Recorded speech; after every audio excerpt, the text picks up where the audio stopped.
Let me tell you a story. So there are these two, they're actually not just friends, they're cousins. Larry and Balky. They're cousins, they live together. Balky ends up buying a lottery ticket.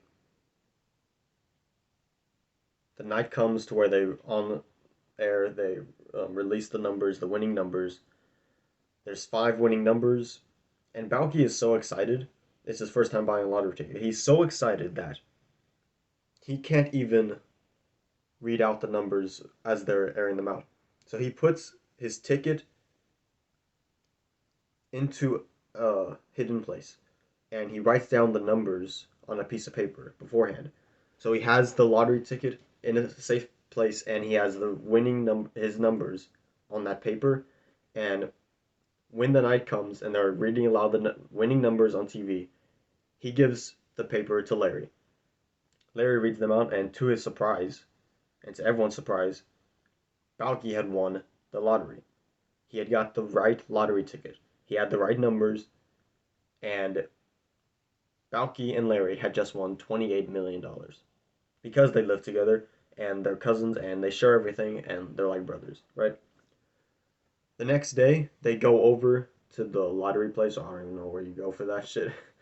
Never bought a lottery ticket in my life personally, just to let y'all know. A little fun fact.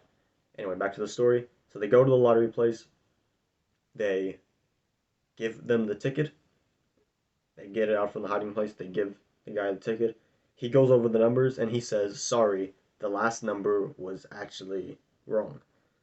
You had all the winning numbers, all the first four, except the fifth one. The fifth number was 25. You had on there 28."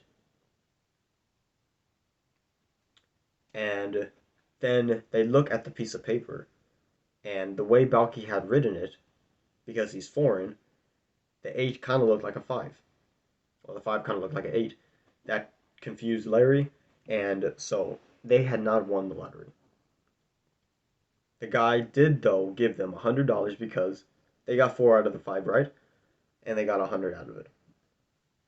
They go home, and Larry is besides himself. He throws down his coat, he jumps on the couch, depressed, lets out a big sigh, and he is just so sad that they didn't win. End of this news. Balky, on the other hand, flings off his jacket onto the hanger. He jumps onto the couch with joy and admiring his $100 bill that they had just won. Balky was wondering how could, I'm sorry, Larry was wondering how Balky could be this happy. They had just lost $28 million, essentially. And so Larry questions him, "Why are you happy? We could have had $28 million. We only have 100." And Balky tells him that they're comparing two different things. Where Larry, the one who's not happy with the results, who's not happy with the $100, he is comparing the $100 they have right now, comparing that to the 28 million they thought they had yesterday. So obviously, he's going to be sad. Balky, on the other hand, compares the $100 they have today to the $0 they had yesterday. So Balky, on one hand, is saying, I know it's upsetting in a way that we thought we had 28 million and we only came out with 100. But at the same time, yesterday we had nothing and now we have 100. So let's be happy about that. It's the whole, it's like the old, is the cup half empty or half full analogy. You have a cup, 8 ounces, it's filled up to 4 ounces, halfway precisely. Some people, more optimistic people, will look at that glass and say, that is a half full glass. Pessimistic people, on the other hand, will look at that glass and say it is half empty. Same glass, different outlooks. It's all about how you look at things.